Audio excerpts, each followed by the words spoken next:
गुरुओं को धन्यवाद देना चाहूँगा कि जिन्होंने बड़ी लगन और मेहनत के साथ में इस कार्यक्रम का आयोजन किया और बच्चों ने जो प्रस्तुतियाँ दी ये ही बहुत ही अच्छी प्रस्तुतियाँ थी।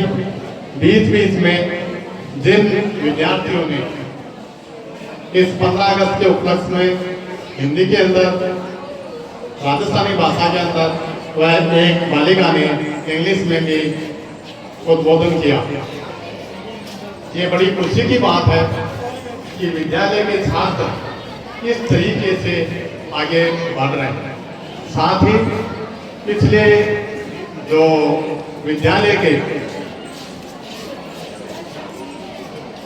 जो रिजल्ट था उसके ऊपर भी उसमें बताया गया और जिन बालिकाओं ने, बालकों ने अच्छा प्रदर्शन किया, अच्छे मार्क्स लिए, जिनको यहाँ सम्मानित किया गया, ये इस सम्मान देने से खाली उन विद्यार्थियों का ही सम्मान नहीं है, इस गांव का भी सम्मान है। क्योंकि जब इस बोर्ड का रिजल्ट आता है तो पूरे राजस्थान के अंदर ये जाता कि कौन से विद्यालय के कितने विद्यार्थी कितने प्राप्तांक करके आगे बढ़े थे और गुरुजनों को यही उपलब्धियां मिलती है कि अगर उस विद्यालय से इतने बच्चे अगर निकल तो वहाँ का स्टाफ, वहाँ के गुरुजन बहुत ही अच्छी तरीके से, अच्छी मेहनत से कार्य कर रहे हैं।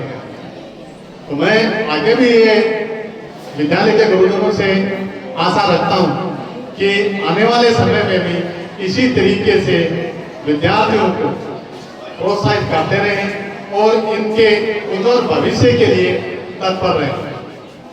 आज जैसा कि आप सभी को विदित है कि आजादी खाली नारे लगाने से या बैठे रहने से नहीं मिली थी। इसके अंदर बहुत से वीर योद्धाओं ने अपने प्राणों को न्यौछावर किया था। कहने और पढ़ने में तो आ जाता है कि उन्होंने वहां सत्याग्रह किया, उस सत्याग्रह से, खाली सत्याग्रह से भी नहीं हुआ। आज की स्थिति को देख करके भी आप इस बारे में ध्यान दे सकते हैं। वह ये अनुमान लगा सकते हैं कि किस स्थिति से हमारे देश के जो बुजुर्ग थे वो गुजरे थे और ये आज़ादी मिली थी। आज ही आपको पता होना चाहिए कि आज से 2 दिन पहले, मैं परसों ही श्रीनगर के अंदर एक वतन साहब ने शहादत दी।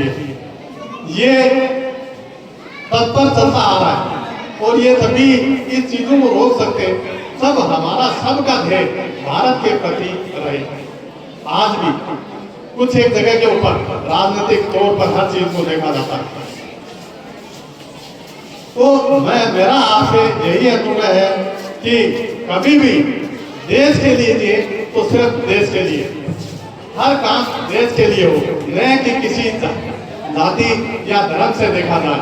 जाति और धर्म ये तब देखा जाता है जब इसके अंदर बहुत ज्यादा फर्क और वो स्थितियां पैदा हो जाती है जिसके अंदर आपको संगठित पड़ना पड़ेगा।